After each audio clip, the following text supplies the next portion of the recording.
अब 1 महीने के बाद आया। आपने कहा नौजवान 1 महीने के बाद आए हो, चेहरे पे कुछ खुशी नजर आती है। कहा अल्लाह के रसूल बहुत बरकत हो रही है घर में। आपने कहा क्या हुआ अचानक बरकत? अल्लाह के नबी तीसरी औरत से मैंने शादी की है, वो खजूर के जो पत्ते होते हैं खजूर के, उन पत्तों से चटाई बना लेती है। वो रोजाना 1 चटाई बना लेती है, 1 दिरहम की आमदनी हो जाती है। 1 दिरहम में पूरा घर खाता है, पूरे घर का गुजर बसर चलता है। उसने यही काम मेरी पहली और दूसरी बीवी को भी सिखला दिया। 3 चटाइयां बनती हैं, 3 दिरहम की आमदनी होती है, 1 खर्च होता, 2 बचाता हूं। आपने कहा माशाअल्लाह। अच्छा तुम क्या करते हो? मैं तो बैठा रहता हूं, मैं तो बीवी की कमाई खा रहा हूं, अब मुझे क्या काम है? अल्लाह के नबी ने फरमाया तुम भी ये काम सीख लो जो तुम्हारी बीवी जानती है।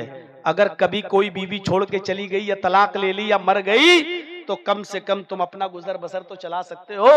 तो कहा कि काम तो मैं पहले ही पूछने आया था, काम आप शादियां कराने के बाद बता रहे कि सीख लो। आपने कहा कि मैं जानता हूं शादी। नौजवानों, अगर तुम्हारे अंदर बीवी को खिलाने की, पिलाने की, वो बीमार हो जाए तो उसका इलाज कराने की, नान नफके की, और जो औरत का पर्सनल हक है, सब समझते हैं, उसकी वजाहत की जरूरत नहीं, जो उसका पर्सनल हक है उसको अदा करने की ताकत है, ये सारी चीजें अलबाअत के अंदर शामिल हैं। अगर ये ताकत है फल यतज़व्वज, तो तुम निकाह कर लो। ये नहीं कहा कि 2 मंजिला मकान जब तक ना हो जाए तब तक निकाह ना करो। ये नहीं कहा कि जब तक अपने पैरों पर खड़े ना हो जाओ तब तक निकाह ना करो। ये भी नहीं कहा कि पहले 2, 4, 5 साल सऊदी अरब में रह लो, कमा लो, जब कुछ हो जाए तब लेकर आओ, तब निकाह करो। ये कुछ नहीं कहा। सिर्फ इतनी सी बात कही क्या है नौजवानों, अगर तुम्हारे अंदर बीवी को दोनों तीनों टाइम खिलाने की, उसका इलाज कराने की, उसका पर्सनल हक अदा करने की अगर ताकत है तो निकाह कर लो। ये शादी की अहमियत पर जोर दिया, इतना जरूरी है ये निकाह। और उसके बाद फरमाया निकाह किस लिए किया जाता है, सबब क्या है, रीजन क्या है, शादी करने का फायदा क्या है? फ़इन्नहु अग़द्दु लिल-बसर व अहसनु लिल-फ़रज, इसलिए कि निकाह करने के बाद इंसान की निगाहें झुक जाती हैं। फ़इन्नहु अग़द्दु लिल-बसर, शादी निकाह इंसान की नजरों को नीचे कर देता है, झुका देता है। मतलब समझ रहे हो? शादी करके बीवी आपके पास आ गई, अब आपकी नजरें झुक गई, यानी शादी से दूसरों की बहन बेटियां महफूज हो जाती हैं। निकाह करने से निगाहें झुक जाती हैं। निकाह करने के बाद इंसान दूसरों की मां बहन बेटियों की तरफ नजरें उठाकर नहीं देखता है। वह अहसनु लिल-फ़रज, और निकाह करने से शर्मगाह की हिफाजत होती है। अभी तक जो बेलगाम घोड़े थे निकाह के बंधन में बंध चुके हो, अब तुम अपनी शर्मगाह का नाजायज इस्तेमाल नहीं करोगे।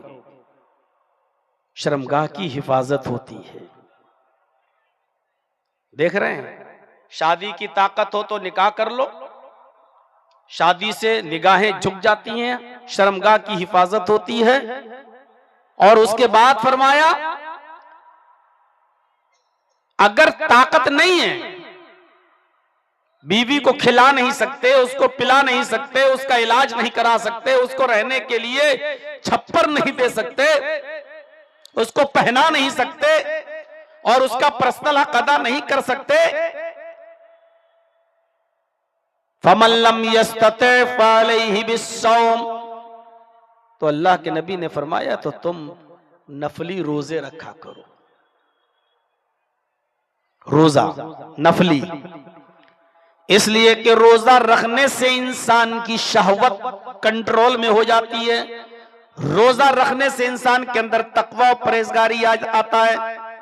परहेजगारी जब आती है, तकवा आता है, तो रखोगे तब भी तुम दूसरों की मां बहन बेटियों पर गलत नजर नहीं डालोगे। निकाह का ये फायदा बयान किया है मोहम्मदुर रसूलुल्लाह सल्लल्लाहु अलैहि वसल्लम ने। क्या ये फायदे हमारी शादियों में नजर आ रहे हैं? एक हदीस पढ़ी है अभी हमने आपके सामने, सिर्फ एक हदीस। इस हदीस पर अगर गुफ्तगू करूं तो बहुत लंबी बात आगे बढ़ सकती है। ताकत में क्या क्या चीजें शामिल हैं, नान नफके में क्या क्या चीजें शामिल हैं, बीवी को खिलाने और पिलाने की ताकत। इसका यह मतलब नहीं कि वो बीवी जब तुम्हारे घर पे आए तो रोजाना पिज्जा मांगे, रोजाना बर्गर मांगे, रोजाना बिरयानी मांगे तो उसको खिलाओ, नहीं।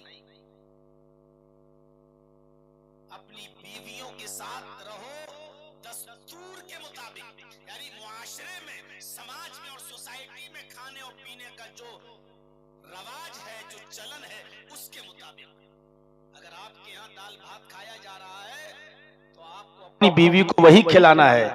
आपके यहाँ अगर 200-250 रुपए की साड़ी पहनाई जा रही है तो आपको अपनी बीवी को वही पहनाना है। अगर वो 10,000 का सूट मांगेगी तो उसकी बात नहीं मानी जाएगी।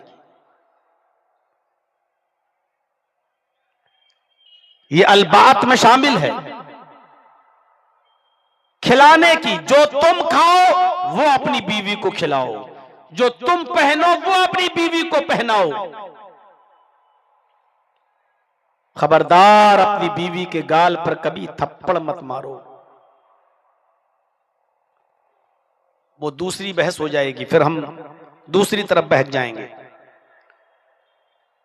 आए नौजवानों, अपनी बीवी को खिलाने पिलाने की और उसका पर्सनल हक अदा करने की ताकत है। उसको रखने के लिए, सर छिपाने के लिए जगह दे सकते हो। जो तुम पहनते हो वही उसको पहना सकते हो, जो तुम खाते हो वही उसको खिला सकते हो, जहां तुम रहते हो उसको वहीं रख सकते हो। बीमार हो जाओ, जिस डॉक्टर से तुम अपना इलाज कराते हो, अगर वो बीमार हो जाए तो अपनी इस्तिताअत के मुताबिक, हैसियत के मुताबिक डॉक्टर से उसका इलाज करा सकते हो और उसका पर्सनल हक भी अदा कर सकते हो। तो तुम निकाह कर लो। इसके बाद इजाजत नहीं है कि अब तुम और इंतजाम करो कि हम 5 मंजिल मेरा मकान हो जाए और हम अपने पैरों पे खड़े हो जाएं, हमारी सरकारी नौकरी लग जाए, हम टीचर हो जाएं, किसी स्कूल के सरकारी गवर्नमेंट जॉब हो जाए। अब आप इंतजार कर रहे हैं और आपकी उम्र 25 से अब 30 हो गई है और अभी तक आप पैरों पे खड़े नहीं हो रहे हैं। ये नहीं चलेगा। इतनी चीजें अगर हैं आपके पास, जो खुद खाते हो वही अपनी बीवी को खिला सकते हो, जो खुद पहनते हो वैसा ही अपनी बीवी को पहना सकते हो, जहां तुम रहते हो वहीं पर उसको रख सकते हो। तुम जिस हैसियत के डॉक्टर को दिखाते हो उसी हैसियत के डॉक्टर से उसका भी इलाज करा सकते हो, तो निकाह कर लो। निकाह करने से तुम्हारी निगाहें झुक जाएंगी। ये चैलेंजेस का दौर है, ये जमाना चैलेंज का जमाना है। एक नौजवान जब किसी ऑफिस में जाता है तो उसको कितने मराहिल से गुजरना पड़ता है। जिस ऑफिस में वो बेचारा काम कर रहा है, उधर लड़कियां भी काम कर रही हैं, उनके बढ़ाना लिबास पर नजर पड़ती है, उनके मेकअप पे नजर पड़ती है, उनके ड्रेसों पे नजर पड़ती है, उनके चाल चलन पे नजर पड़ती है। इन तमाम चैलेंजेस का मुकाबला करता है। अब वो घर आता है, बहुत से फितने में डूबा हुआ है। वो घर आकर चाहता है कि हम सुकून हासिल करें। लड़का भी पैरों पे खड़ा ही नहीं है। थोड़ा बहुत कमाया, उसको अय्यारी मक्कारी में लुटा दिया। 1000-2000 रुपए खर्च करके आया, अपने दिल में लगी हुई आग को कहीं बुझा कर आया। बाप से पूछा जा रहा, बेटे की शादी हुई। बाप कहता, बेटा अपने पैरों पे खड़ा हो जाए तब करेंगे।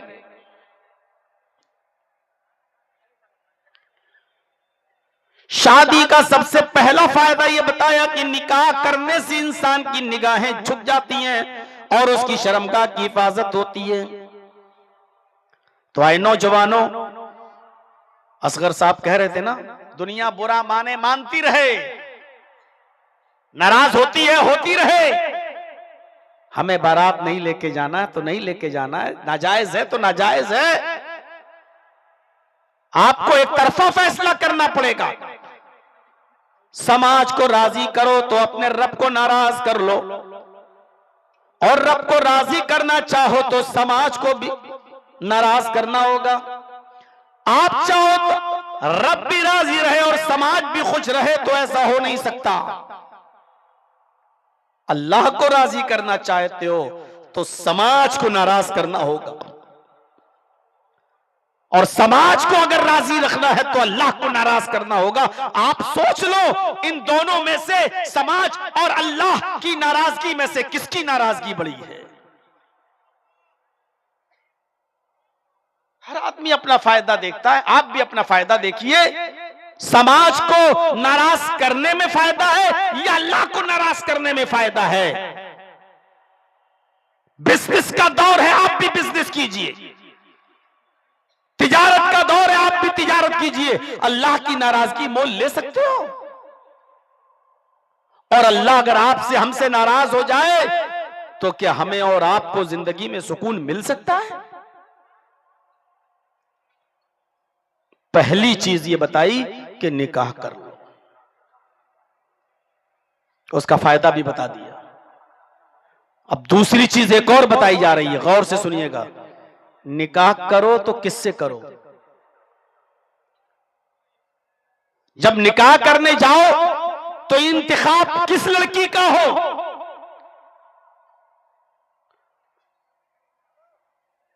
तुनकाहुल मरातु लिअर्बईन लिमालिहा वलिहस्बिहा वलिजमालिहा वलिदीनिहा फज़फर बिज़ातिद्दीन।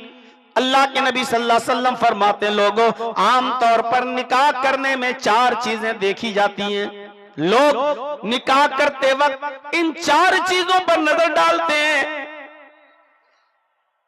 लिमालिहा, समाज का एक तबका होता है जिसको लड़की पढ़ी लिखी से कोई मतलब नहीं, हस्बो नसब से कोई मतलब नहीं, हुस्न जमाल से कोई मतलब नहीं। समाज का एक तबका ऐसा होता है जो सिर्फ ये देखता है कि हम जिस लड़की के साथ अपने बेटे की शादी कर रहे हैं वहां हमें माल कितना मिलेगा।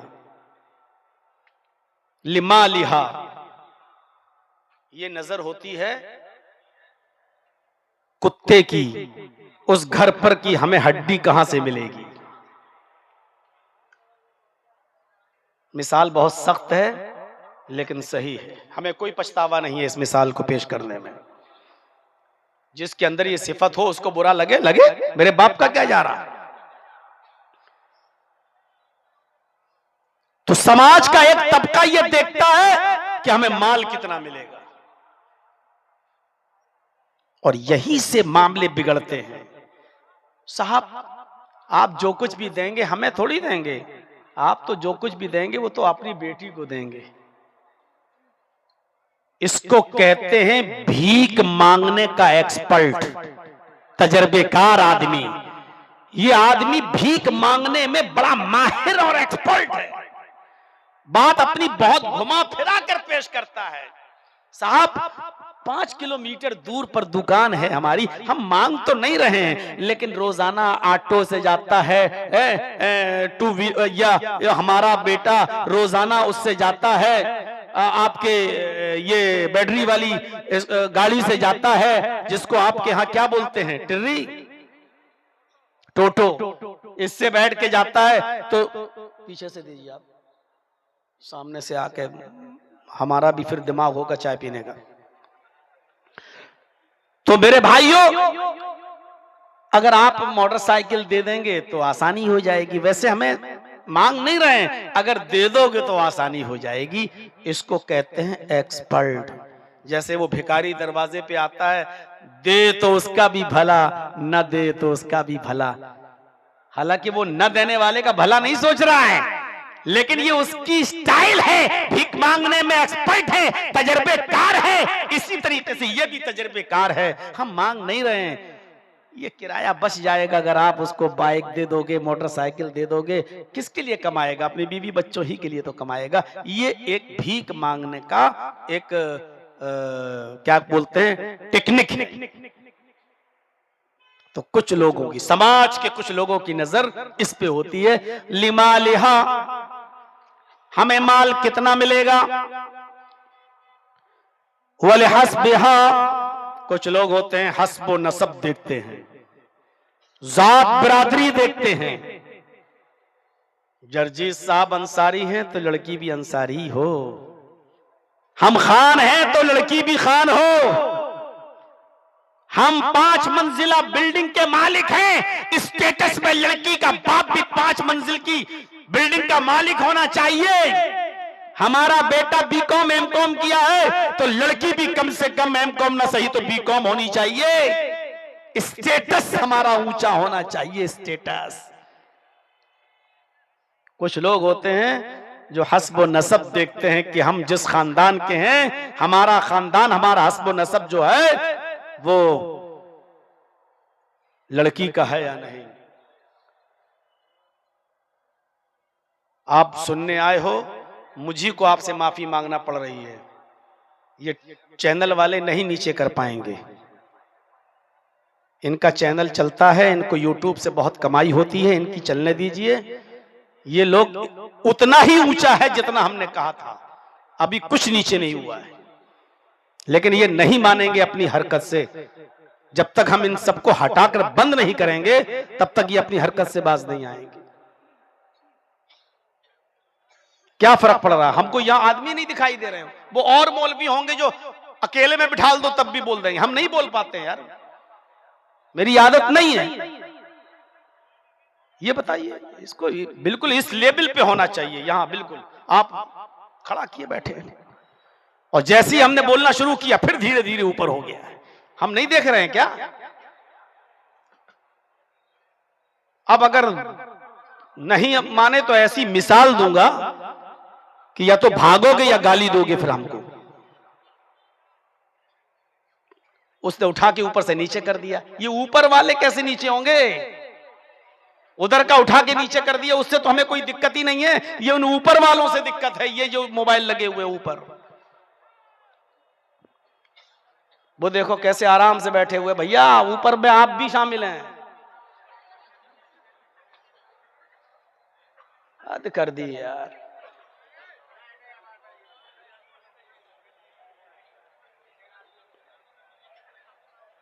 कितना रुपया महीना आ जाता है यूट्यूब से? सही बताइएगा ईमानदारी से। आज इन सब से चंदा लीजिएगा मदरसे वाले। ये हिफ्स के लिए सब मदरसे में 1 महीने का पूरा 1 दिन का एक हर चैनल वाला दे। छोड़ दो बेटा, नहीं कर पाओगे तुम। हम जितना नीचा चाहते हैं उतना नहीं कर पाएंगे। तुम्हारे बाप क्या दादा भी नहीं कर पाएंगे। आप नहीं कर पाओगे, रहने दीजिए। आप ही लोग थोड़ा सा बर्दाश्त कर लीजिए, आ जाने दीजिए इनकम इनके खाते में। कल से आओ, तुम्हारे एक भी चैनल हम लगने देते हैं तब बताएंगे हम। तो मेरे भाइयों, हस्बो नसब की दूसरी चीज बताई गई, हस्बो नसब। हम इतने ऊंचे खानदान के हैं तो लड़की भी ऊंचे खानदान की होनी चाहिए। और तीसरी चीज क्या देखी जाती है? वली जमालिहा, खूबसूरती देखकर शादी की जाती है। खुद चाहे जैसा रहे, लेकिन जिससे शादी करना है वो हूर होना चाहिए। खुद चाहे शादी के बाद दोनों को खड़ा कर दिया जाए तो देखने वाला कहे पहलुए हूर में लंगूर, खुदा की कुदरत। खुद लंगूर सा दिखे लेकिन बीवी हूर सी होनी चाहिए। कुछ लोग ऐसे हैं जो खूबसूरती देखकर शादी करते हैं, उनको कुछ नहीं। वो नेपालन की तरह चपटी हो, टिपटी हो, पिचकी हो, कुछ नहीं, गोरी हो, खूबसूरत होनी चाहिए। कुछ होते हैं जो हुस्नो जमाल देखकर शादी करते हैं, और कुछ लोग ऐसे भी हैं, समाज का एक तबका ऐसा भी है जो चौथी चीज को भी देखता है, क्या? वलिदीनिहा, दीनदारी, लड़की दीनदार हो। आज के जमाने में दीनदार लड़की बहुत मुश्किल है। आप अगर ये समझते हैं कि मदरसे में पढ़ने वाली लड़की दीनदार होगी, तो ये आप धोखे में हैं। अगर आप ये समझते हैं कि बुर्के में 24 घंटे रहती हो, बुर्के में नकाब न उतारती हो, वो बहुत दीनदार होगी, तो आप धोखे में। हम ऐसी ऐसी आलिमाओं को जानते हैं जो मदरसों से पढ़ के निकली हैं, आलिमा हैं, डिग्री ली है, फाजिल हैं, लेकिन अपने बाप को धोखा देकर गैर मुस्लिम लड़कों के साथ शादी की, मंदिर में फेरे लगाए हैं, सिंदूर लगाया है। आज के जमाने में दीनदार लड़की मिल जाए ये बहुत बड़ी नियामत है, लेकिन मसला यह है कि दीनदार लड़की हम पहचानेंगे कैसे? यकीनन ये मुश्किल काम है, ये बहुत मुश्किल काम है।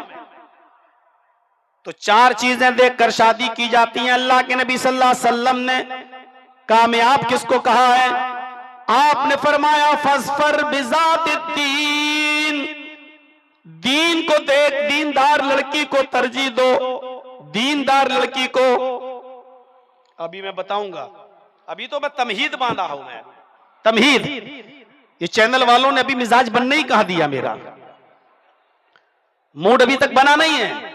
अभी दीनदारी का मायार बताऊंगा अभी आपको, और ऐसी दीनदारी का मायार आज न मदरसे की लड़कियों में मिलेगा, न उन मौलवन और आलिमा बनाने वाले उनके माँ बाप के अंदर ये दीन का मायार उनको मिलेगा। मेरे भाइयों, सिर्फ ये कह देना कि मेरी बेटी ने कुरान पढ़ लिया, माशाअल्लाह, मदरसे में पढ़ती है, ये मदरसे में पढ़ लेना दीनदारी का मायार नहीं होता है। क्या मदरसे में पढ़ने वाला और मदरसे से पढ़ के निकलने वाला हर मौलवी दीनदार होता है? अगर डॉक्टर बनने के बाद बहुत से डॉक्टर लुटेरे होते हैं, इंजीनियर बनने के बाद बहुत से इंजीनियर चोर होते हैं, ऐसे ही मदरसों से पढ़ने के बाद बहुत से मौलवी भी चोर होते हैं। रमजान के महीने में मैं अक्सर अपने इलाके में रहता हूं, इटावा में, इतने मदरसे वालों को फर्जी पकड़ता हूं जिनका कोई मदरसा नहीं। कहां से आ रहे हैं? बिहार से, कहां से आ रहे हैं? झारखंड से, कहां से आ रहे हैं? बंगाल से। और मेरा चप्पा चप्पा देखा हुआ बिहार का, बंगाल का, झारखंड का। अक्सर मैं बगैर टोपी के मस्जिद में जाता हूं ताकि कोई मुझे पहचाने नहीं, और जब वो ऐलान करता मैं फला जगह से आया हूं, मैं मदरसे में इतने पहुंच जाता हूं, दिखाइए तो जरा, फोन लगा देता हूं, उसी इलाके में पकड़ा जाता है। कोई एक लतीफा है, सुने ना आप? थोड़ा सा रात ज्यादा हो गई है, जाग जाइए, एक लतीफा सुनाता हूं। दुनिया में सबसे ज्यादा ताकतवर चीज क्या है? लोहा। कितना ताकतवर होता है? लेकिन लोहे से भी ज्यादा ताकतवर चीज क्या है? आग, जो लोहे को भी पिघला देती है। और आग से भी ज्यादा ताकतवर चीज क्या है? पानी, जो आग को भी बुझा देता है। और पानी से भी ज्यादा ताकतवर चीज क्या है? इंसान, जो पानी को भी पी जाता है। और इंसान से भी ज्यादा ताकतवर चीज क्या है? मौत, जो इंसान को निगल लेती है। और मौत से भी ज्यादा ताकतवर चीज क्या है? सदका, जो मौत को भी टाल देती है। और सदके से भी ज्यादा ताकतवर चीज क्या है? मौलवी जो सदका भी खा जाता है। तो बताइए सबसे ज्यादा ताकतवर कौन हुआ? सबसे ज्यादा ताकतवर कौन हुआ? अब आप जाग गए होंगे, मौलवी होकर मौलवी की बुराई करना पड़ रही है इन चैनल वालों के चक्कर में। दुनिया में सबसे ज्यादा ताकतवर लोहा, लोहे से भी ज्यादा ताकतवर आग जो लोहे को पिघला देती है। आग से ज्यादा ताकतवर चीज क्या है? पानी, जो आग को भी बुझा देता है। पानी से भी ज्यादा ताकतवर क्या है? इंसान, जो पानी को भी पी जाता है। इंसान से भी ज्यादा ताकतवर चीज क्या है? मौत, जो इंसान को डस लेती है, खा जाती है। मौत से भी ज्यादा ताकतवर चीज क्या है? सदका, जो मौत को टाल देता है। और सदके से भी ज्यादा ताकतवर चीज क्या है? मौलवी, जो सदका भी खा जाता है। तो मौलवियों से टक्कर मत लेना, अच्छे बुरे सब में है। इंजीनियर अच्छा है तो बुरा भी है, डॉक्टर अच्छा है तो बुरा भी है। ऐसे भी डॉक्टर हैं बेचारे जो मरीज को तड़पता हुआ नहीं देख सकते, जानते हैं कि गरीब आदमी है, बेचारे 50-50 हजार 1-1 लाख रुपए छोड़ देते हैं। जाओ कोई बात नहीं, आप बहुत गरीब है। ऐसे भी डॉक्टर मौजूद हैं, ऐसे मौलवी भी मौजूद हैं बेचारे जो बहुत शरीफ है, बहुत नेक है। मैंने ऐसे उलमा की तारीख भी पढ़ी है जो मदरसा चलाते थे दिल्ली में। मदरसा दिल्ली के अंदर दिन में पढ़ाते थे और रात में स्टेशन पर कुलीगिरी का काम करते थे। उसी मौलाना का मदरसा, रात में कुली का काम करते थे। रात भर लोगों का सामान अपने सर पे उठाकर स्टेशन के बाहर पहुंचाते थे। जो कमाते थे सुबह वही पैसा मदरसे के बच्चों पर खर्च करते थे। एक दिन बिहार से कोई बच्चा पढ़ने के लिए पहुंचा, दाखिला लेना था, रात में पहुंचा, ये स्टेशन पे उतरे ये बच्चे। यही मौलाना साहब कुली का ड्रेस पहने हुए बच्चों का सामान उठा लेते हैं। चलो कहां जाना है? कहा मैं तो मदरसे में दाखिला लेने आया हूं, आप कितने पैसे लेंगे? कहा इतने। तय हो गया, आगे बढ़ गए, सामान बाहर रख दिया। बच्चों ने जब पैसे निकाल के दिए तो कहा कि तुम लोग मदरसे में पढ़ने आए हो और फला मदरसे में जा रहे हो, मैं मेहमान रसूल से पैसे नहीं लेता, जाओ तुम जाओ। चले गए वो बच्चे। सुबह जब इंटरव्यू देने के लिए ऑफिस में पहुंचे और जब ऑफिस का दरवाजा खुला तो सामने वही मौलाना बेचारा जुब्बा पहने हुए, वही सर पे अमामा पहने हुए मौजूद। शक्ल पे नजर पड़ी, बच्चे दंग रह गए। मैं क्या देख रहा हूं? ये वही शक्ल जो रात में हमारा सामान उठा रहा था कुली बनकर और आज मदरसे में पहुंचा है इंटरव्यू लेने के लिए।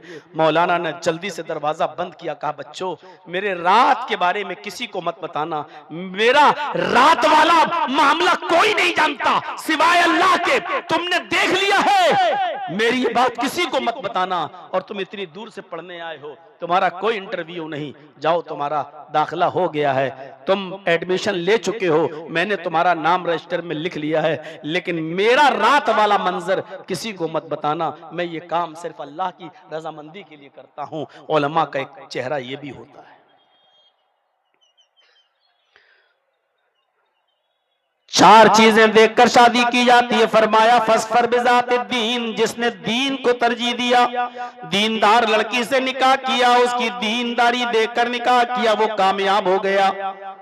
फिर आपने फरमाया तरिबत यदाक, आए लड़की के हुस्न जमाल देखने वाले, आए लड़की का माल देखने वाले, आए लड़की का हस्ब नसब देखने वाले, तेरे दोनों हाथ मिट्टी में मिल जाएं, तू बर्बाद हो जा। तरिबत यदाक, तेरे दोनों हाथ खाक आलूद हो। निकाह करना जरूरी, पहली चीज। दूसरी हदीस ने बताया निकाह किस लड़की से किया जाए? जो दीनदार हो। अच्छा, सिर्फ लड़की दीनदार हो?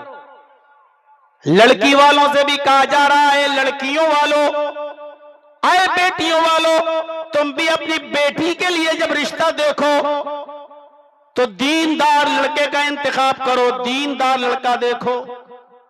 जैसे लड़की दीनदार देखना मुश्किल, उसी तरीके से दीनदार लड़का का मिलना और उसका की तलाश ये भी मुश्किल। इज़ा खतब इलैकुम मन तरज़ौना दीनहु व खुलुकहु फज़व्विजूहु इल्ला तफ़अलूहु तकुन फितनतुन फिल अर्ज़ व फ़सादुन नारीज़। लड़कियों के माँ बाप से कहा जा रहा है, आए लड़कियों के वालिदैन, आए लड़कियों वालों, इज़ा ख़तबा इलैकुम मन तर्ज़ौना दीनहु व खुलुक़हु, जब तुम्हारी बेटी के पास, जब तुम्हारी बेटी के साथ किसी दीनदार लड़के का पैगाम निकाह के सिलसिले में आए, जब कोई लड़का तुम्हारी बेटी से निकाह करने का पैगाम तुम्हारे घर पे पहुंचाए, मन तर्ज़ौना दीनहु व खुलुक़हु, और वो लड़का इतना दीनदार हो कि उसकी दीनदारी के चर्चे होते हो, उसकी दीनदारी से तुम भी खुश हो और उसके अखलाक से भी तुम खुश हो, उसकी दीनदारी और उसका अखलाक तुम्हें पसंद आ जाए, यानी वो लड़का बाखलाक हो और दीनदार हो, फज़व्विजू, तो तुम अपनी बेटी का निकाह उस लड़के के साथ कर दो। उस लड़के का पैगाम तुम्हारे घर से खाली नहीं जाना चाहिए। लड़कियों के माँ बाप से कहा जा रहा है, आए लड़कियों वालों, अगर ऐसे लड़के का जो दीनदार हो, बाखलाक हो, अगर उसका पैगाम तुम्हारे घर में तुम्हारी बेटी से निकाह करने के सिलसिले में आ जाए, तो उस दीनदार लड़के का दिल न तोड़ना, उसका पैगाम रायगा मत करना, उसका पैगाम रिजेक्ट मत करना, उसका पैगाम मत ठुकराना। ये मत कहना कि मेरी बेटी तो मॉडर्न माहौल की है, मेरी बेटी तो मेकअप करने वाली है, तुझे तो 5,000 रुपए महीना मिलता है, इतना तो उसका फेयर एंड लवली में चला जाएगा, उसका तो इतना पाउंड्स में चला जाएगा। अगर वो दीनदार लड़के का पैगाम तुम्हारे घर में तुम्हारी बेटी से रिश्ते के सिलसिले में आया है, तो तुम उस लड़के को रिजेक्ट मत करना, उसके पैगाम को मत ठुकराना, अपनी बेटी का निकाह उसके साथ कर देना। अगर आए लड़कियों वालों सुन लो, आए खुर्द मनियन के लोगों, साहिबगंज और झारखंड के लोगों सुन लो, अगर उस लड़के का पैगाम तुमने रिजेक्ट कर दिया, तो अल्लाह के नबी क्या केयरफुल कर रहे हैं, मुतनब्बा कर रहे हैं, होशियार कर रहे हैं, फरमाया इल्ला तफअलूहु, अगर तुमने ऐसा न किया, उस लड़के का पैगाम कबूल न किया और अपनी बेटी के साथ उसका निकाह न किया, तकुन फितनतुन फिल अर्ज़ व फसादुन नारीज़, जमीन में फितना फैल जाएगा, जमीन में फितना फैल जाएगा, वो फसादुन नारीज़, और लंबा चौड़ा फसाद बर्पा हो जाएगा। ये लंबा चौड़ा फसाद है। तुमने दीनदार लड़कों से अपनी बेटियों का निकाह करना गवारा नहीं किया, अल्लाह ने तुम्हारी बेटियों को सिंदूर लगाने पे मजबूर कर दिया है। मंदिरों में तुमने दीनदार लड़कियां नहीं देखी और लड़कियों वालों ने दीनदार लड़के नहीं देखे, तो जमीन में ऐसा फितना फैला, ऐसा फितना फैला कि आज देख लो क्या कारनामे हो रहे हैं। सुनते हो ना, उत्तर प्रदेश का एक गुंडा ऐलान करता है कि जो भी हमारा हिंदू भाई किसी मुसलमान लड़की से शादी करेगा तो उसको इतने लाख रुपए का चेक दिया जाएगा और इतने इतने साल तक उसको रहने के लिए फ्लैट मिलेगा। और फितना क्या होता है, इसके ऊपर कोई कार्रवाई नहीं हो सकती। क्यों? क्योंकि आप भी जानते हैं कि उसके ऊपर किसका हाथ है। और अभी आप कह के देखिए, आप कह के देखिए, कोई इस कौम की लड़की से शादी करके लाएगा तो इतना पैसा अभी धर्मांतरण के चक्कर में और धर्म परिवर्तन के चक्कर में, लफ्ज़ जिहाद के चक्कर में आप अपनी जमानत नहीं करा पाएंगे। हम आह भी करते हैं तो हो जाते हैं बदनाम, और तुम कत्ल भी करते हो तो चर्चा नहीं होता। ये फितने तो देखोगे, ये जमीन पर फसाद देखोगे। क्यों? क्योंकि लड़के वालों ने दीनदार लड़कियां देखना छोड़ दी और लड़कियों वालों ने दीनदार लड़के देखना छोड़ दिए। देखो ये दिन, आज क्यों रो रहे हो? अल्लाह के रसूल ने तो 1400 साल पहले कह दिया था कि जमीन में फितना फैल जाएगा और लंबा चौड़ा फसाद होगा। देखो, लड़कों वालों से भी कहा कि तुम सिर्फ दीनदारी देकर शादी करो, लड़कियों के माँ बाप से भी कहा कि तुम लड़के के अंदर दीनदारी देखो और दीनदार लड़के का पैगाम तुम्हारे पास आ जाए तो उसको रिजेक्ट मत करो। अब दुनिया कुल्लुहा मताउन व खैरु मताए दुनिया अल मरातु सालिहा। आए नौजवानों, दुनिया पूरी की पूरी फायदा हासिल करने की चीज है। अल्लाह के नबी फरमाते हैं दुनिया की सबसे बेहतर फायदे की चीज, दुनिया की सबसे बेहतर फायदे की चीज नेक औरत है। अलमरातु सालिह, नेक औरत है। जिस शख्स को नेक औरत निकाह में मिल गई, समझ लो कि दुनिया ही को जन्नत उसकी बन गई। और अगर किसी औरत के निकाह में कोई डायन आ गई, कोई चुड़ैल उसके पल्ले पड़ गई, तो समझ लो कि उस दुनिया ही को में उसको जहन्नम नजर आएगी और वो जहन्नम का नक्शा इसी दुनिया में देख लेता है। अल्लाह, जब जहन्नम का हल्का सा नक्शे का दुनिया में यह हाल है तो जहन्नम का हाल क्या होगा? गौर करो, अल्लाह के नबी ने हजरत आयशा सिद्दीका से क्या कहा था? कुर्बानी का दिन है, गोश्त पककर सामने आया, हड्डी आई, हड्डी उठाई और मुंह तक ले गए, लेकिन हड्डी को वापस कर दिया, फिर मुंह तक ले गए, फिर वापस कर दिया। आप खा नहीं रहे, आपकी आंखों में आंसू हैं। अल्लाह के नबी से उनकी बीवी आयशा ने पूछा, अरे अल्लाह के नबी, आज कुर्बानी का दिन है और आज आपकी आंखों में आंसू हैं, आज आप रो रहे हैं, कुर्बानी का गोश्त में बना कर लाई हूं और आपकी आंखों में आंसू हैं। तो अल्लाह के नबी कहते हैं, आयशा, आज मुझे अपनी पहली बीवी खदीजा की याद आ रही है, आज मुझे अपनी पहली बीवी खदीजा की याद आ रही है। अय आयशा, आज अगर खदीजा जिंदा होती तो वो भी मेरे साथ बैठकर खाना खाती। खदीजा का इंतकाल 66 साल की उम्र में हुआ। उस वक्त अल्लाह के नबी की उम्र 51 साल थी, 51। नबी छोटे थे, खदीजा बड़ी, 66 ईयर, 66 साल की औरत। हमारे समाज में देख लो कितनी बूढ़ी है, 66 साल की। आप 66 साल की उस बुढ़िया को याद कर रहे हैं। आज खदीजा जिंदा होती तो वो भी मेरे साथ बैठ के खाना खाती। हजरत आयशा कहती हैं, अरे अल्लाह के नबी, उस बुढ़िया को आप इतना याद करते हैं, हम जवान औरतें आपकी खिदमत में मौजूद हैं, लेकिन आप हैं जो बुढ़िया को याद करते रहते हैं, उस बूढ़ी औरत को अपने दिल और दिमाग से नहीं निकाल पाते आप। अल्लाह के नबी ने जब ये सुना, फरमाया, आयशा खामोश, आयशा खामोश। खदीजा के बारे में मैं एक लफ्ज सुनने को तैयार नहीं हूं। आयशा, तुम नहीं जानती हो खदीजा कौन थी। खदीजा खदीजा थी, आयशा आयशा है। खदीजा का अपना मकाम है, आयशा का अपना मकाम है। हजरत आयशा ने कहा, ऐसी क्या खुसूसियत थी खदीजा में?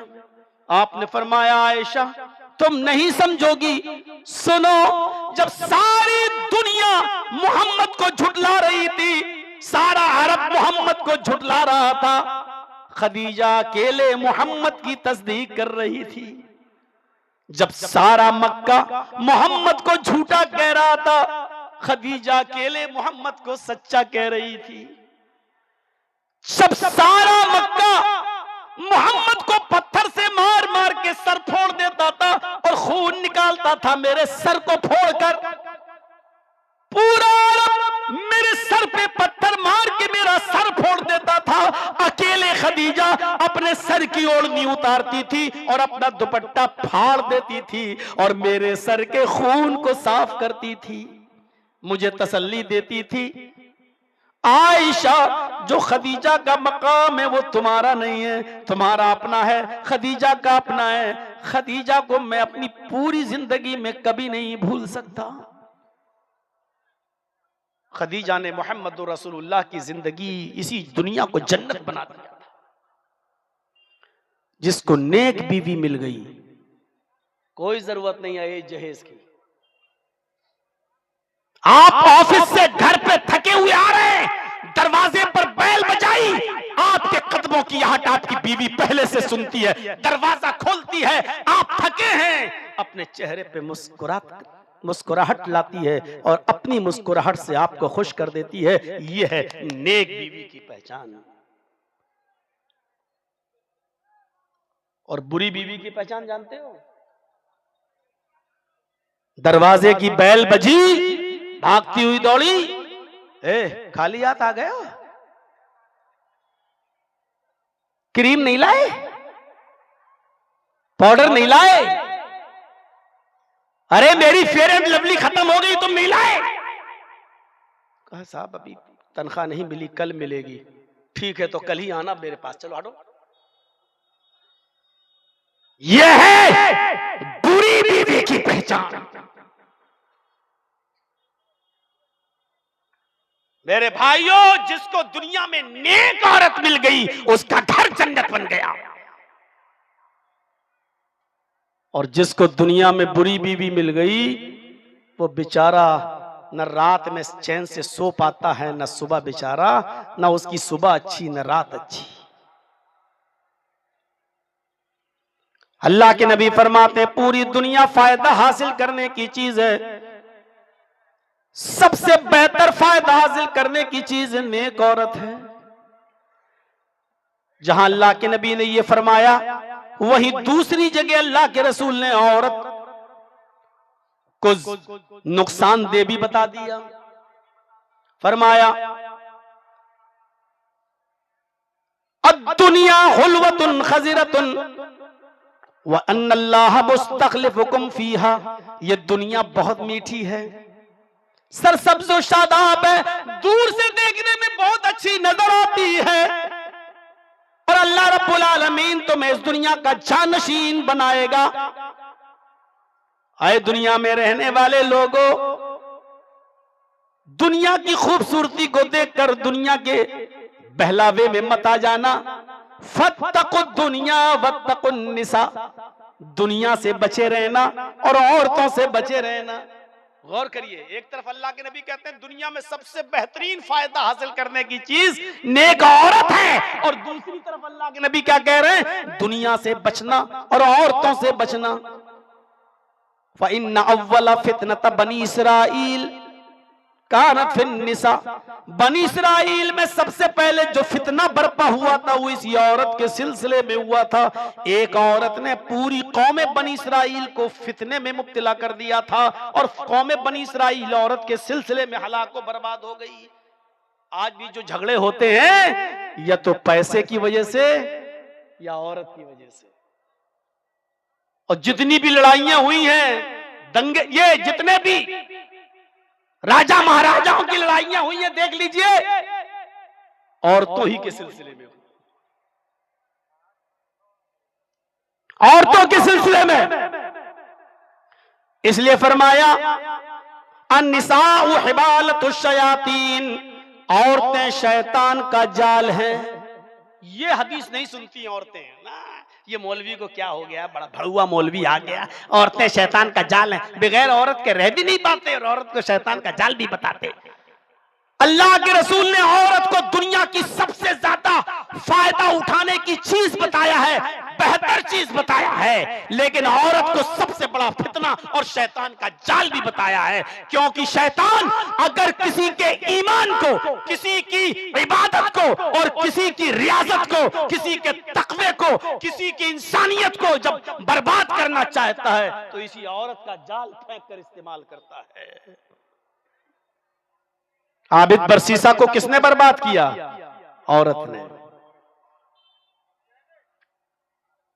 चाचा बैठ जाओ, अब इतने कहां जाएंगे बेचारे इस वक्त। पूछो पेशाब पेशाब तो नहीं लग रहा है, नहीं तो फिर हमने तो कह दिया बैठ जाओ, कहीं ऐसा ना हो इस उम्र में रुकता नहीं है पेशाब।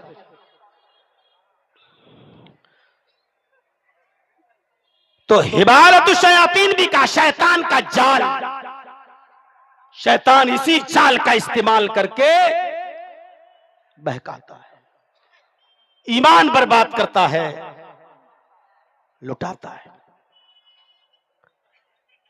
गौर कीजिएगा, 5 हदीसें मैंने आप तक आपके सामने पढ़ दी हैं। आइए अब मैं चलता हूं वो कुरान की उस आयत पर जो मैंने खुतबे मसनूना के बाद पढ़ी है। पहली चीज मैंने क्या बताई, नौजवानों निकाह कर लो, यानी निकाह की अहमियत, निकाह से निगाहें झुक जाती है, शर्मगाह की हिफाजत होती है। इतना जोर दिया अल्लाह तबारक व तआला ने, अल्लाह के नबी ने तो दिया ही दिया, अल्लाह ताला ने भी निकाह पर इतना जोर दिया कि पूरी समाज और सोसाइटी के लोगों को हुक्म दिया, सुनो खुर्द मनियन वालों, आज तुम्हारे यहां इसलिए तुम्हें मुखातब कर रहा हूं, कल कहीं और जाएंगे तो उसको मुखातब करेंगे। अल्लाह ने समाज सोसाइटी के लोगों को मुखातब करके क्या कहा, व अनकिहुल अयामा मिनकुम वस्सालिहीन मिन इबादिकुम व इमाइकुम। बहुत प्यारी आयत, इसके तर्जुमे पर गौर कर लो मेरे भाइयों। तुम में से जो गैर शादीशुदा हैं, लड़के या लड़कियां, आए समाज वालों, आए सोसाइटी में रहने वालों, आए गांव वालों, आए मोहल्ले वालों, तुम उनका निकाह करा दो। माँ बाप से नहीं कहा, ये समाज में मान लीजिए खुर्दमनियन है, एक इलाका है, अब समाज का हर आदमी देखे कि कौन 18 साल 19 साल 20 साल का लड़का हो गया और शादी नहीं कर रहा है, पूरे समाज को उसकी फिक्र होनी चाहिए कि उसकी शादी कराओ। जो लड़की बालिग हो चुकी है उसके बारे में समाज के लोगों को इल्म होना चाहिए कि फला की लड़की बालिग हो चुकी है, अब उसका निकाह करा दो। और खुल के बोल रहा हूं आज, मुझे नहीं मालूम आज के बाद बुलाया जाएगा कि नहीं बुलाया जाएगा, लेकिन सुन लो, समाज के लोगों को चेताया जा रहा है, जो गैर शादीशुदा हैं उनका निकाह कर दो, चाहे वो लड़के हो या लड़कियां। आपके समाज में तो 30-30 साल के लड़के घूम रहे हैं जिनकी शादियां नहीं हुई हैं, 25-25 और 28-28 साल की लड़कियां हैं जिनकी शादियां नहीं हुई हैं। कहा जा रहा है ये फितना है, फितना। आए समाज के लोगों, इनकी शादियां करा दो। ये खुले हुए सांड हैं, पता नहीं कब किस गाय के ऊपर चढ़ बैठे। ये जुमला मैं इस्तेमाल कर रहा हूं, बुरा लगेगा, लगे। अगर डॉक्टर ही ये सोच ले कि इंजेक्शन लगाने में तकलीफ होगी तो फिर तो बच्चा सेहतयाब हो गया। अगर जर्राह ये सोच ले कि छुरा मारने से बच्चे को तकलीफ होगी तब तो फोड़ा सही हो गया। ये खुले हुए सांड हैं, आवारा घूम रहे हैं। अगर चाहते हो कि आपके घरों में रहने वाली गायें महफूज रहें तो इन खुले हुए सांडों को बांध दो बंधन से, शादियां करा दो। सामने बैठ के अगर हंसोगे तो भगा देंगे हम यहां से। मेरी नजर हर तरफ है। ये 30 साल का लड़का भी घूम रहा है। तुम्हारे घर में एक बेटी है, कैसे तुम्हें नींद आ जाती है, तुम सो जाते हो, ये नहीं सोचते हो कि ये कितना खतरनाक हो सकता है। और आज के जमाने में मोबाइल, आज के जमाने में यूट्यूब पर मिलने वाला आपका पैकेज, इसने आज 6-6 और 7-7 साल की लड़कियों को, सुना है आपने, फेसबुक पे ही सुना होगा ना, 9 साल की लड़की मां बन गई। 9 साल की लड़की ने एक बच्चे को जन्म दिया। उस लड़की की मां ने लड़की को घर से निकाल दिया, लेकिन लड़की के साथ गलत काम करने वाला कोई और नहीं, उसका 11 साल का भाई था। कहां हो, किस समाज में हो, किस सोसाइटी में जी रहे हो? मेरी बातें तुम्हें बुरी लगती हैं? पुलिस जब घर पे आई तो मां ने लड़के को बचा लिया। नहीं, लड़के ने कुछ नहीं किया। लड़की कह रही है कि हमारे साथ ये काम मेरे भाई ने किया है, लेकिन लड़की ने, मां ने लड़की को आवारा छोड़ दिया, थाने में दे आई, मेरा कोई ताल्लुक नहीं इससे, और अपने लड़के को बचा लिया। 9 साल की लड़की का मां बन जाना, मेडिकल साइंस हैरान है कि ये मां बन कैसे गई, डॉक्टर्स हैरान है ये मां बन कैसे गई। अब बन गई तो बन गई, क्यों? इसकी वजह यह है कि आप अपने घर में 30-30 साल तक अपने लड़कों की और लड़कियों की शादी नहीं कर रहे हो। मेरी बच्ची पढ़ रही है, अरे पढ़ाई क्या आपको शादी से रोकती है? कितने बच्चे आज भी मदरसों में पढ़ते हैं जिनकी शादियां हो गई हैं और पढ़ रहे हैं? कितने लड़के ऐसे हैं जो आप निकाह कर रहे हैं और मदीना यूनिवर्सिटी में पढ़ रहे हैं? अरे निकाह कर दो, कम से कम बातें तो करते रहेंगे। रिश्ता लगा दिया, निकाह हुआ नहीं। वो दोनों ऐसे मोबाइल से चिपके हुए हैं जैसे चुंबक चिपका हुआ, ना ये रात में सो रही है ना वो रात में सो रहा है। इसकी भी पढ़ाई खराब हो रही है, इसकी भी नींद खराब हो रही है। सुबह इसका भी दिमाग खराब रहता है, उधर लड़के का भी दिमाग खराब रहता है। इन मोबाइलों को हाथ में देकर जो आपने और हमने मुआशरा और समाज को बिगाड़ा है, इसके जिम्मेदार हम और आप हैं। 9 साल की बच्ची का मां बन जाना, एक बच्चे को जन्म देना, हमारा समाज किस तरफ जा रहा है, हमारी सोसाइटी किस तरफ जा रही है। फरमाया अल्लाह ने, वह अनकिहुल अयामा मिनकुम, तुम में से जो गैर शादीशुदा हैं, लड़के हो या लड़कियां, आए समाज के लोगों तुम उनका निकाह करा दो। ये तो समाज के लोगों की जिम्मेदारी है, ये तो लड़के और लड़कियों की बात है। अरब के अंदर गुलाम चलते थे, गुलाम। हमने किसी को खरीद लिया, अब वो मेरा गुलाम हो गया। किसी लड़की को खरीद लिया तो वो हमारी लौंडी हो गई। ये बेचे जाते थे और खरीदे जाते थे। देखिए कुरान आगे क्या कह रहा है, कह रहा अपने बेटे और बेटियों ही का नहीं, वस्सालिहीन मिन इबादिकुम व इमाइकुम, अगर तुम्हारे समाज में गुलाम लड़के हों, गुलाम लोग हों जो किसी की मातहती में काम करते हैं, जिनको तुमने खरीद लिया है, या लौंडियां हों, तुम में से जो नेक गुलाम और नेक लौंडियां हों, तुम उनका भी निकाह करा दो। इस्लाम सिर्फ लड़कों लड़कियों की निकाह नहीं, गुलाम मर्दों के और लौंडियों के निकाह में भी पक्ष रखता है कि उनको भी शादियां करने का हक है, क्योंकि ये इंसान की जरूरत है।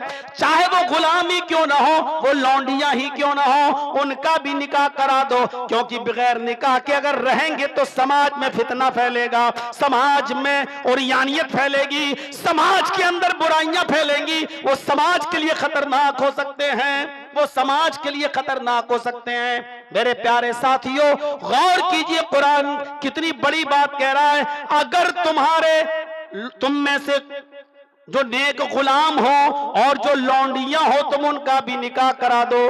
अब क्या है, गुलाम के पास क्या होता है, हमने किसी को खरीद लिया, वो खुद मेरा गुलाम है, अब इसका हम निकाह कराएंगे तो इसके पास क्या होगा, कुछ नहीं होगा ना। हमने किसी लड़की को खरीद लिया, उस जमाने की बात बता रहा हूं जब ये चलता था, तो खरीद लिया, जब वो मेरी लौंडी है तो वो उसके पास क्या होगा, बेचारी के पास कुछ नहीं होगा ना। अल्लाह के नबी क्या, कुरान क्या कहता है, उनके पास कुछ हो या ना हो, वो फकीर ही सही गरीब ही सही, इन यकूनू फुकरा युगनिहिमुल्लाहु मिन फज़ली, अगर वो गरीब भी होंगे, अगर वो फकीर भी होंगे तो अल्लाह उनको अपने फजल से गनी कर देगा, अल्लाह उनको अपने फजल से अमीर कर देगा। अरे शादियां करने से गरीबी मिटती है, गरीबी खत्म होती है, गरीबी आती नहीं है। ये आपकी सोच है, साहब शादी कर लेंगे तो बीवी को क्या खिलाएंगे, शादी करने से तो गरीबी मिटती है। फुकरा, अगर वो फकीर होंगे, युगनिहिमुल्लाहु मिन फज़ली, तो अल्लाह उनको अपने फजल से अमीर कर देगा, अल्लाह अपने फजल से उनको अमीर बना देगा। तो शादियों से अमीर होते। अल्लाह के रसूल के पास एक शख्स आया, गरीब था, कहा अल्लाह के रसूल कुछ काम बताइए, घर में कुछ खाने पीने को है नहीं, कि कुछ काम मैं करना चाहता हूँ, मेहनत करना चाहता हूँ, क्या काम करूं। अल्लाह के नबी ने कहा अच्छा ये बताओ तुम्हारा निकाह हो गया, शादी हो गई। कहा नहीं। कहा इसीलिए तो गरीबी है तेरे घर में, जा निकाह कर ले। कहा निकाह करने से गरीबी दूर हो जाएगी। आपने कहा निकाह करने से घर में खैर व बरकत होगी, जाओ निकाह कर लो। शादी कर लिया तो अब तो और बुरी हालत हो गई। पहले तो थोड़ा बहुत कुछ खा लेता था, अब तो वो भी नहीं खाता, वो बीवी को मिल जाता। अब घर पे कुछ दिन के बाद अल्लाह के नबी के पास आया, अरे अल्लाह के रसूल, आपने तो मेरी शादी करा दी, अब तो हालत और बुरी हो गई। का क्या हुआ? का क्या क्या हुआ? अब थोड़ा बहुत मुझे भी मिल जाता था, अब तो वो खा लेती है, मुझे तो कुछ नहीं मिलता। का घर में बरकत नहीं हुई? का कुछ नहीं हुआ। अल्लाह के रसूल, अब तो शादीशुदा हो चुका हूं, अब कुछ काम बताइए, नहीं तो भाई बीवी हमको घर में नहीं घुसने देगी। आपने कहा अच्छा ठीक है। मैं कुछ सोचा और सोचने के बाद कहा, नौजवान एक काम करो। कहा क्या? कहा तुम एक शादी और कर लो। आंखें फाड़ के कहता क्या? एक शादी कर दी, आपके कहने से कर ली, तब तो ये हालत हो गई, दो के बाद मेरा क्या होगा? आपने कहा कुछ नहीं होगा, जाओ बरकत होगी इंशाल्लाह। कहने लगा देखिए आप कह रहे हैं तो मैं कर लेता हूं, लेकिन आपने कहा जाओ जाओ इंशाल्लाह बरकत होगी, शादी से बरकत होती है। वो गया और दूसरी शादी भी कर ली। दूसरी शादी के बाद और परेशान, झगड़े। घर जाता बीवी कहती कमा के लाए, कहा नहीं, ताकत नहीं थी तो दो दो काहे कर ली। अब ताने और ताना बेचारा मर्द सुनता तो कितना परेशान होता। अब 5 दिन के बाद ये अल्लाह के रसूल के पास फिर चला आया, सर नीचे झुकाए बैठा। आपने कहा क्या हुआ? शादियां करा के हाल पूछते हो क्या हुआ? आपने कहा क्यों? 2 शादी हो गई, बरकत नहीं हुई। कहता बरकत? यहां दिल की हरकत बंद होने वाली है, आप बरकत की बात कर रहे हो? अल्लाह के नबी, मैं तो घर से जाऊंगा ही नहीं, बीवियां घुसने नहीं दे रही हैं, अब आप कुछ काम बताइए। आपने कहा अच्छा रुको, मैं कुछ काम देखता हूं तुम्हारे लिए। थोड़ी देर के बाद फिर आया, अल्लाह के नबी ने उससे कहा, इमाम अहमद ने अपनी मुस्तद में, इमाम दारमी ने अपनी सुनन में, इमाम मालिक ने अपनी मुअत्ता में नकल किया है मेरे भाइयों। अल्लाह के नबी ने थोड़ी देर के बाद उससे कहा, नौजवान मेरे जहन में काम आया है। कहा क्या? कहा तुम एक शादी और कर लो। कहता अल्लाह के नबी बेहोश हो जाऊंगा, मैं हार्ट फेल हो जाएगा, अटैक हो जाएगा, मर जाऊंगा। अब नहीं, 2 शादियां करके हाल देख चुका हूं। आपने कहा मैं चौथी के लिए नहीं कहूंगा, तीसरी और कर लो जाओ। कहता ठीक है, मर तो वैसे ही रहा हूं, एक और कर लेता हूं, जब मरना ही है तो पूरी तरह मर जाता हूं, लेकिन खैरो बरकत नहीं हुई तो मैं जाऊंगा नहीं आपके घर से। आपने कहा ठीक है जाओ। वो गया और तीसरी शादी भी कर लिया। अब 1 महीने के बाद आया। आपने कहा नौजवान 1 महीने के बाद आए हो, चेहरे पे कुछ खुशी नजर आती है। कहा अल्लाह के रसूल बहुत बरकत हो रही है घर में। आपने कहा क्या हुआ अचानक बरकत? अल्लाह के नबी, तीसरी औरत से मैंने शादी की है, वो खजूर के जो पत्ते होते हैं, खजूर के उन पत्तों से चटाई बुनना जानती है, एक चटाई बना लेती है। वो रोजाना एक चटाई बना लेती है, 1 दिरहम की आमदनी हो जाती है, 1 दिरहम में पूरा घर खाता है, पूरे घर का गुजर बसर चलता है। उसने यही काम मेरी पहली और दूसरी बीवी को भी सिखला दिया। 3 चटाइयां बनती हैं, 3 दिरहम की आमदनी होती है, 1 खर्च होता, 2 बचाता हूं। आपने कहा माशाअल्लाह। अच्छा तुम क्या करते हो? मैं तो बैठा रहता हूं, मैं तो बीवी की कमाई खा रहा हूं, अब मुझे क्या काम है? अल्लाह के नबी ने फरमाया तुम भी ये काम सीख लो जो तुम्हारी बीवी जानती है। अगर कभी कोई बीवी छोड़ के चली गई या तलाक ले ली या मर गई तो कम से कम तुम अपना गुजर बसर तो चला सकते हो। तो कहा कि काम तो मैं पहले ही पूछने आया था, काम आप शादियां कराने के बाद बता रहे कि सीख लो। आपने कहा कि मैं जानता हूं शादी से खैर बरकत होती है, तो तीसरी शादी के बाद उसके खैर बरकत, मैं आपसे नहीं कह रहा हूं कि आप शादी करिए 3-3, 2-2, एक शादी के बाद बरकत ना हो रही। बरकत तो आज हमारी जहेज की वजह से चली गई। तुम 4-4, 5-5 लाख रुपए की डिमांड करते हो, 4 व्हीलर मांग रहे हो, गाड़ी मांग रहे हो। लड़की जब आती है बरकतों के दरवाजे लेकर, तुम्हारे जहेज की डिमांड उस बरकत में रुकावट बन जाती है। अब चलाओ ये मोटरसाइकिल, कब तक चलाओगे? बैठो अपने ससुर की भीख में दी हुई गाड़ी पर। ससुर ने इंटरनेशनल भिखारी समझ के दे दिया, ले बैठ अब इस गाड़ी के ऊपर। और इंटरनेशनल भिखारी उस गाड़ी पे बैठता जैसे अपने बाप का माल। घर फ्री में मिली है ना, तो उसको अपने बाप का माल समझ के चलाता है, हर हर चलाता है। फिसला पैर, टूटी कमर, ला ला। मौलाना साहब देखने गए, क्या हुआ हॉस्पिटल में? मौलाना साहब गाड़ी तेज स्पीड में चलाई, रीढ़ की हड्डी टूट गई। ठीक है अल्लाह तुम्हें शिफा दे। उठा, पकड़ लिया हाथ, मौलाना मस्जिद में दुआ करा देना, अल्लाह मुझे शिफा अता फरमाए। अब शिफा, भिख मंगनी गाड़ी पे बैठा, अब शिफा, अब अल्लाह तुझे शिफा देगा। मेरे भाइयों, बरकतें लेके आती है लड़की, निकाह के बाद तुम्हारी जहेज की डिमांड उस बरकत को चाट लेती है, उसको खत्म कर देती है। यकूनु फुकरा युगनिहिमुल्लाहु मिन फज़लिही, अगर वो फकीर होंगे, गरीब होंगे, तंगदस्त होंगे, तो अल्लाह उनको अपने फजल से गनी कर देगा, बेनियाज कर देगा। गौर कीजिए, जंगे बद्र हो रही है, और सुनिए दीनदार, माहौल बनाइए। जंगे बद्र हो रही है, उस जंगे बद्र में एक सहाबी भी है जो लड़ रहे हैं। उस सहाबी का नाम है हजरत खुनैस इब्ने हुज़ाफा अस्सहमी। जंगे बद्र में जो सहाबा है, उन सहाबा में 313 सहाबियों में एक सहाबी है जिसका नाम है खुनैस इब्ने हुज़ाफा अस्सहमी। लड़ते लड़ते जख्मी हो जाते हैं, जख्मी हो जाते हैं। इनको जख्मी हालत में उठा लिया गया, लड़ने की ताकत नहीं रख पाए, घर पहुंचा दिया गया। जंगे बद्र खत्म हो गई। 10, 12, 15 दिन के बाद हजरत खुनैस इब्ने हुज़ाफा सहमी भी इंतकाल कर जाते हैं, जख्मों की ताब न ला सके और इंतकाल कर गए। ये हजरत खुनैस कौन थे? सुनिए, हजरत खुनैस कौन थे? हजरत उमर फारूक के दामाद। ये बात सुन के जाइएगा, अगर आपको जाना ही है, मैं कभी नहीं रोकता हूं, लेकिन इस वाक्य को सुन लीजिए फिर जाइएगा। मेरे भाइयों, हजरत खुनैस हजरत उमर के दामाद थे। हजरत उमर की बेटी हफ्सा का निकाह हुआ था हजरत खुनैस से। आप जानते हैं, खुनैस का जब इंतकाल हुआ तो उस वक्त हजरत हफ्सा की उम्र थी, उमर फारूक की बेटी की उम्र थी 21 साल, 21 ईयर्स, 21 साल। हजरत खुनैस को दफन कर दिया गया। इधर बेटी की इद्दत भी पूरी हो गई, 4 महीने 10 दिन। इधर हजरत उमर फारूक को अपनी बेटी की शादी की फिक्र हुई। मेरी बेटी, दामाद जंगे बदर में जख्मी, फिर इंतकाल कर गया, वो शहीद हो गए। अब मेरी बेटी बेवा, मुझे अपनी बेटी का निकाह करना चाहिए।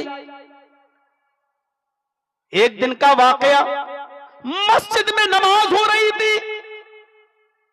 हजरत अबू बकर सिद्दीक नमाज पढ़ रहे थे। हजरत उमर फारूक ने नमाज के बाद उनको पकड़ लिया और पकड़ने के बाद कहा, अबू बकर इधर आओ। वो आए। जी, आपको मालूम है कि जंगे बद्र में मेरे दामाद खुनैस शहीद हो गए। जी मैं जानता हूं। मेरी बेटी हफ्सा बेवा हो गई। जी मुझे मालूम है। मुझे अपनी बेटी के दूसरे निकाह के लिए सोचना है। अच्छी बात है। और मैंने उसके लिए एक लड़का, एक मर्द तलाश किया है। अबू बकर सिद्दीक ने कहा, बेहतर है, जल्दी शादी कर दीजिए। कहा, अबू बकर वो कोई और नहीं, मेरी नजर में वो आप हैं। मैं अपनी बेटी का निकाह आपके साथ करना चाहता हूं। जानते हो, 21 साल की बेटी, कोई बच्चा नहीं अभी, और हजरत उमर अपनी बेटी के लिए रिश्ते की बात किससे कर रहे हैं? हजरत अबू बकर से, जो उम्र में हजरत उमर से भी बड़े हैं। दीनदारी का मायार अभी तलाशोगे ना, ये बड़ी बड़ी मौलवनों के और आलिमा फाजिला जो पढ़ रही है ना, दीनदारी का भी ऐसा जब तलाश करोगे तो ऐसा तूफान फटेगा। यही तो मैंने कहा, दीनदारी तलाश करना बड़ा मुश्किल है। कैसे दीनदारी का पता लगाओगे? हजरत उमर चाहते तो लड़कों की लाइन लग जाती, लेकिन हजरत उमर ने लड़के से शादी नहीं करना चाहिए, दीनदारी को मायार बना रहे हैं। आए अबू बकर, मैं जानता हूं कि तुम शादीशुदा हो, लेकिन फिर भी मैं अपनी बेटी का निकाह तुम्हारे साथ करना चाहता हूं। हजरत अबू बकर ने कहा, मैं बताऊंगा, थोड़ा रुको। कोई जवाब नहीं दिया इसके आगे और चले गए। कुछ दिनों तक हजरत उमर ने इंतजार किया। जब अबू बकर ने कोई जवाब नहीं दिया तो सोचा कि बहुत तकलीफ हुई। अबू बकर कुछ तो बोलते, हाँ या ना, करना होती तो हाँ और नहीं करना होता तो कह देते कि नहीं, लेकिन ना हाँ कहा ना कहा मैं बताऊंगा, मुझे पेंडिंग में डाल दिया, मुझे लटका दिया। बहुत तकलीफ हुई हजरत अबू बकर से मुझे, हजरत उमर कहते हैं बहुत तकलीफ हुई। लेकिन कुछ दिनों के बाद हजरत उस्मान मिले तो हजरत उस्मान से फरमाया, उस्मान क्या मेरी बेटी से निकाह करोगे हफ्सा से? जंगे बदर में मेरा दामाद जख्मी हो गया और फिर वो इंतकाल कर गए, शहीद हो गए। मेरी बेटी बेवा हो गई, इद्दत पूरी हो चुकी है, मुझे अपनी बेटी की फिक्र है और मैं अपनी बेटी का निकाह तुम्हारे साथ करना चाहता हूं। हजरत उस्मान ने कहा, ठीक है, मुझे सोचने के लिए कुछ वक्त दीजिए। 5-6 दिन के बाद, 10 दिन के बाद हजरत उमर ने कहा, आए उस्मान, आपने वक्त मांगा था, हफ्ता 10 दिन गुजर गया है, शायद आपको सोचने का वक्त मिल गया होगा। हजरत उस्मान ने कहा, बहुत अच्छे से मैंने सोच लिया है और मैं इस नतीजे पर पहुंचा हूं कि अब मैं आपकी बेटी से निकाह नहीं कर सकता हूं। मशवरा नहीं हो पा रहा है, घर में बात नहीं बन पा रही है, आप अपनी बेटी के लिए कोई और रिश्ता देख लीजिए। हजरत उमर ने कहा, कोई बात नहीं। हजरत उमर कहते हैं, मुझे उस्मान से इतनी तकलीफ नहीं हुई क्योंकि उन्होंने मुझसे कह दिया कि मशवरा नहीं हो पा रहा है, यानी मैं नहीं कर पाऊंगा, साफ साफ मना कर दिया, मुझे तकलीफ नहीं हुई। लेकिन अबू बकर से तकलीफ हुई, इसलिए कि अबू बकर ने ना हाँ कहा ना कहा। मैं कुछ दिन बैठा रहा, 1-1.5-2 महीने के बाद अल्लाह के नबी जनाब मोहम्मद रसूलुल्लाह सल्लल्लाहु अलैहि वसल्लम मेरे पास आए और कहने लगे, उमर आपकी बेटी हफ्सा बेवा हो गई है, उनका शौहर मैदाने बद्र में शहीद कर दिया गया है, आपके ऊपर क्या गुजर रही है वो मैं जानता हूं, इसलिए मैं खुद आया हूं और आपकी बेटी का हाथ मांगता हूं, यानी मैं आपकी बेटी हफ्सा से निकाह करना चाहता हूं। हजरत उमर फारूक ने नबी का चेहरा देखा, मुस्कुराए और खुश हुए और अपनी बेटी का निकाह मोहम्मद रसूलुल्लाह सल्लल्लाहु अलैहि वसल्लम से कर दिया। हजरत मोहम्मद रसूलुल्लाह अबू बकर से 2 साल बड़े।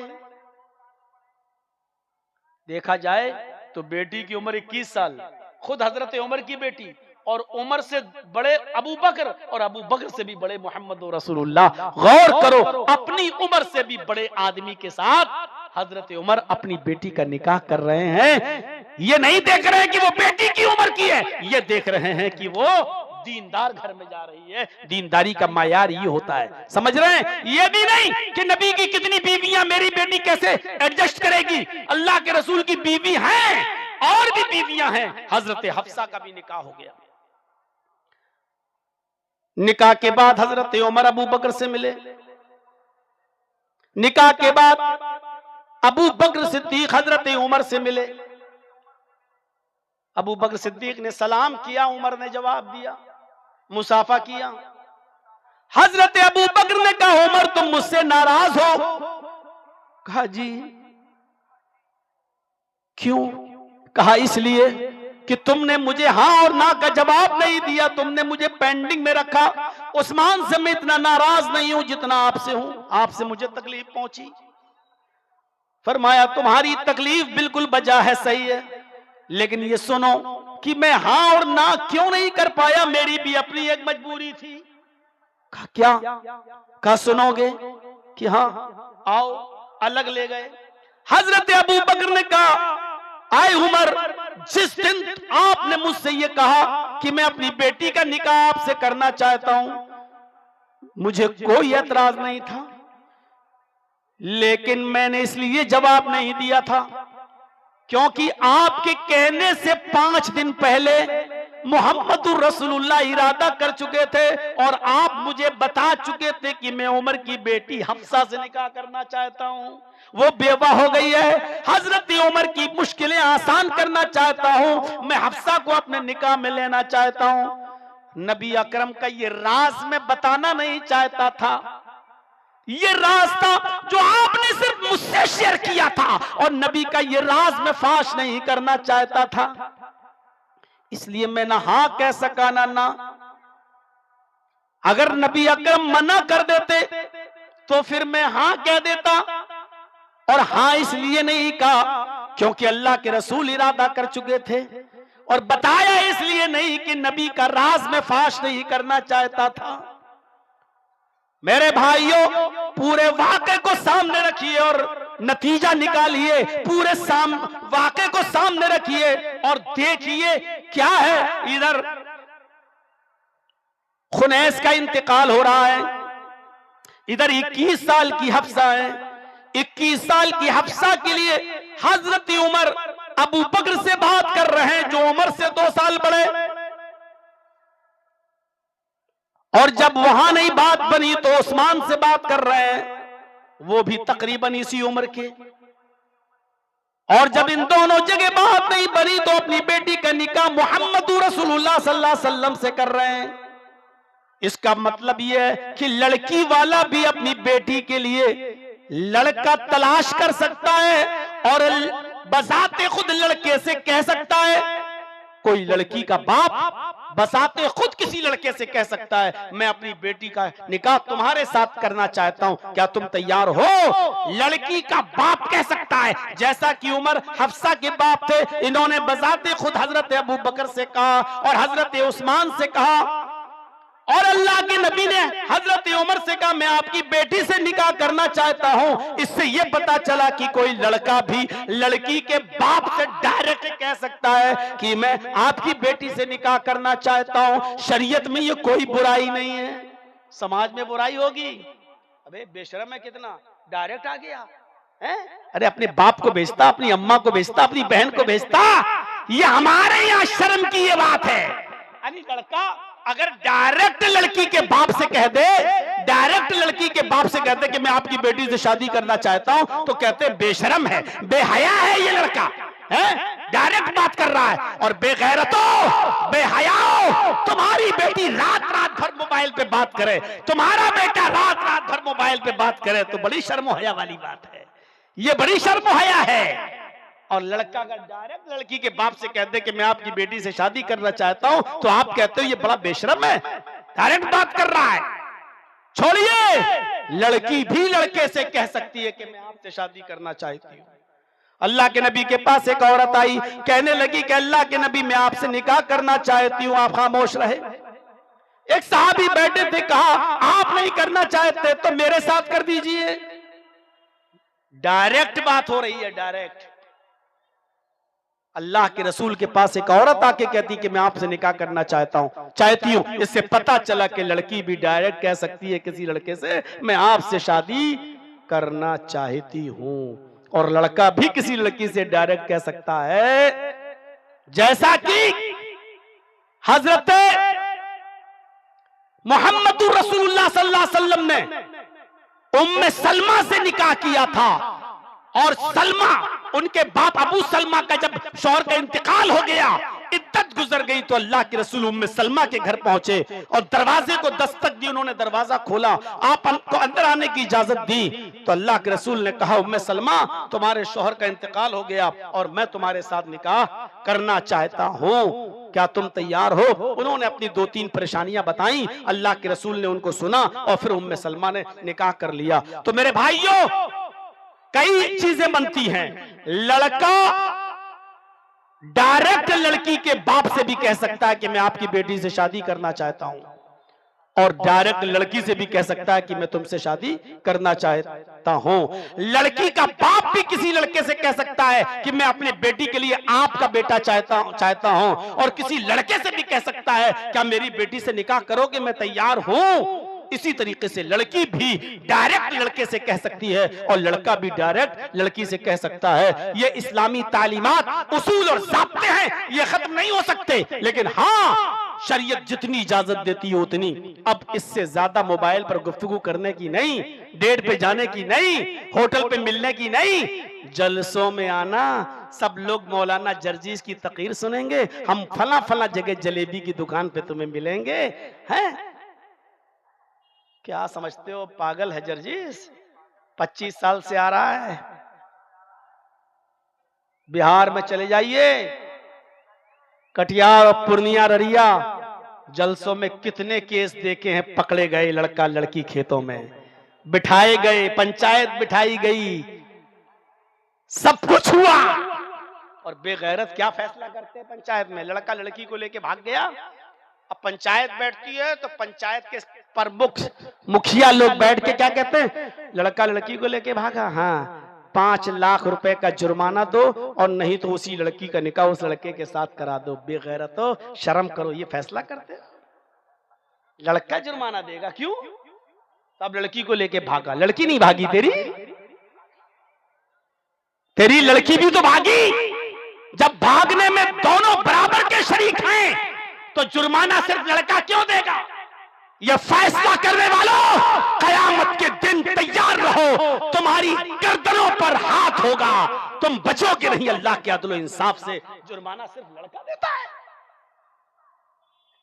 लड़की को दे दो, साहब शादी कर ले। भागने में तो वो भी शरीक थी, सोना लेके तो वही भागी, और जब तक लड़की भागने में पहल न करे लड़का भगा नहीं सकता, हो ही नहीं सकता। ये कुरान कहता है चोरी करने में तो लड़का आगे हो सकता है, लेकिन जिनाकारी में लड़का कभी आगे नहीं होगा, लड़की आगे होगी। इसीलिए कहा सारिक़ व सारिक़तु फ़क़्तऊ अयदियहुमा, चोरी करने वाले मर्द और चोरी करने वाली औरत दोनों का हाथ काट डालो। लेकिन जिना के मामले में कहा अज़्ज़ानियतु वज़्ज़ानी फ़ज्लिदू कुल्ला वाहिद मिनहुमा मियत जल्दा, जिना करने वाली औरत और जिना करने वाला मर्द दोनों को 100 कोड़े मारो कुंवारे हैं तो।